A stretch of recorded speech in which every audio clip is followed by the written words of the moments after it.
نحمدہ ونصلی علی رسولہ الکریم اما بعد فاعوذ باللہ من الشیطان الرجیم بسم اللہ الرحمن الرحیم۔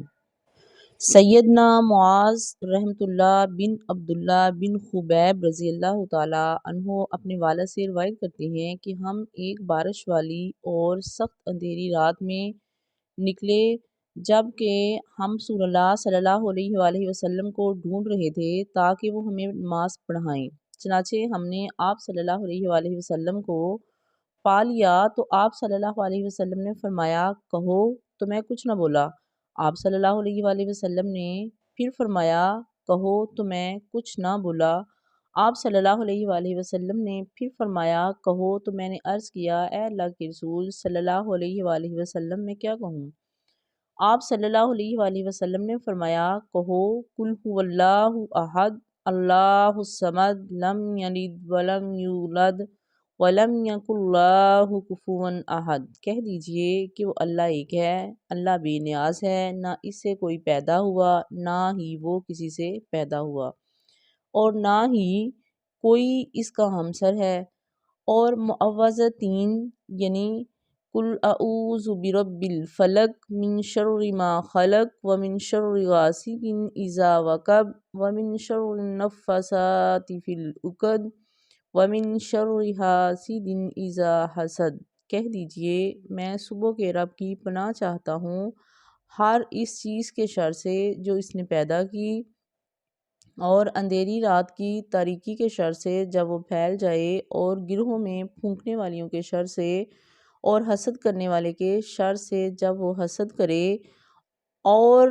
تیسری صورت جو ہے وہ ہے قل اعوذ برب الناس ملک الناس الہ الناس من شر الوسواس الخناس الذی یوسوس فی صدور الناس من الجنۃ والناس۔ کہہ دیجئے کہ میں لوگوں کے رب کی پناہ چاہتا ہوں، لوگوں کے مالک کی، لوگوں کے معبود کی، وسوسہ ڈالنے والے، بار بار پلٹ کر آنے والے کے شر سے، اور وہ لوگوں کے سینوں میں وسوسے ڈالتا ہے جنوں اور انسانوں میں سے۔ صبح اور شام 3 بار یہ کہہ لو تو یہ ہر چیز سے تمہاری کفایت گا جائیں گی۔ یعنی کہ اس کا طریقہ کار کیا ہے کہ آپ صلی اللہ علیہ وآلہ وسلم نے صبح و شام مطلب فجر کی نماز پڑھیں، اس کے بعد جو ہے یہ تینوں صورتیں جو ہیں 3 بار پڑھ کے اپنے ہاتھوں پہ پھونک مار کے اپنے پورے جسم پہ پھیر لیں، تو آپ کو نہ کوئی بیماری لگے گی اور نہ ہی کسی قسم کی جو شیاطین ہیں یا کوئی اور بھی پرابلم جو ہے وہ نہیں آئے گی۔ اور ایسے ہی مغرب کی نماز پڑھ کے تینوں دفعہ یہ 3 صورتیں جو ہیں وہ پڑھ کے 3 بار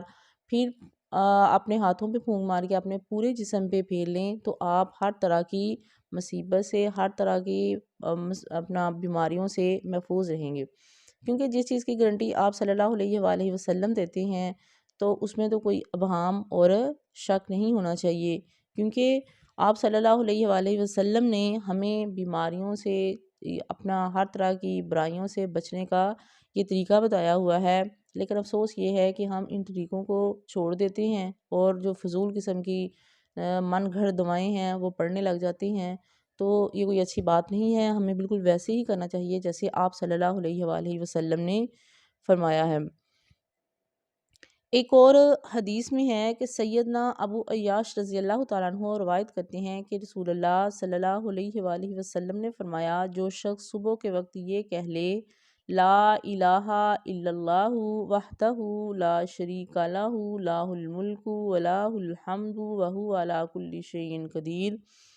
اللہ کے سوا کوئی معبود نہیں، وہ اکیلا ہے، اس کا کوئی شریک نہیں، اسی لیے اس باشہد ہے اور اسی کے لیے سب تعریف ہے، اور وہ ہر چیز پر قدرت رکھنے والا ہے، تو اسے اولاد اسماعیل میں سے ایک غلام آزاد کرنے کا ثواب ہوگا، اس کے لیے 10 نیکیاں لکھی جائیں گی، اس سے 10 غلطیاں جو ہیں وہ مٹائی جائیں گی، اس کے 10 درجات بلند کیے جائیں گے، اور شام تک کے لیے شیطان سے حفاظت میں رہے گا۔ اگر شام کو یہ کہہ لے تو صبح تک کے لیے یہی کچھ ہے۔ یہ سنن ابو داؤد کی روایت ہے۔ اس جو حدیث کے بیچ میں ہے، آپ صلی اللہ علیہ وسلم نے چند کلمات جو ہیں وہ ہمیں سکھائے ہیں کہ اگر آپ یہ صبح اور شام جو ہے وہ پڑھ لیں گے تو کیا ہوگا کہ ایک تو اللہ تعالیٰ آپ کی اتنے درجات بلند کرے گا، آپ کی 10 نیکیاں جو ہیں وہ لکھی جائیں گی، اور 10 آپ کی غلطیاں جو ہیں وہ مٹا دی جائیں گی، اور آپ کے 10 درجات بلند ہوں گے۔ درجات جو ہے جنت میں بلند ہوں گے، جیسے ہم یہاں پہ دنیا کے اوپر ہیں، انسان ہے، کوئی غریب ہے، کوئی درمیانے درجے کا ہے، کوئی ہائی جو کلاس سے بلونگ کرتا ہے، ایسے ہی جنت کے بیچ میں بھی درجات ہوں گے۔ جو انسان جو ہے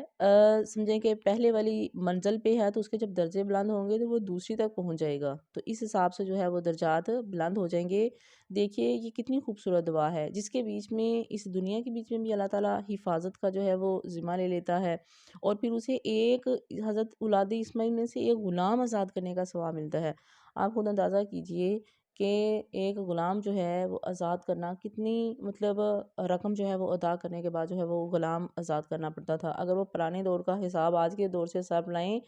تو یہ لاکھوں اپنا روپوں کے بیچ میں جو ہے وہ اس کی گنتی جو ہے وہ شمار ہوگی۔ تو آپ صلی اللہ علیہ وآلہ وسلم نے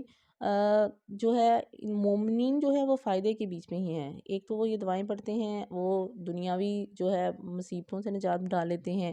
شیطان سے محفوظ ہو جاتے ہیں، ہر طرح کی بیماریوں سے محفوظ ہو جاتے ہیں۔ اس کے ساتھ ساتھ آپ صلی اللہ علیہ وآلہ وسلم یہ خوشخبریاں بھی دے رہے ہیں کہ اس دنیا میں ہی آپ محفوظ نہیں ہوئے، یا اس دعا کو پڑھ کر دنیا میں ہی آپ کے درجات بلند نہیں ہوئے، بلکہ اس کے ساتھ ساتھ جو ہے اللہ تعالیٰ نے آخرت کے بیچ میں بھی آپ کی سربلندی کے لیے آپ کے درجات جو ہیں وہ بڑھا دیے ہیں۔ یہ دنیا کی زندگی بڑی عارضی ہے، ہمیں جو ہے لالچی ہو جانا چاہیے اپنے اعمال کو بڑھانے کے سلسلے میں،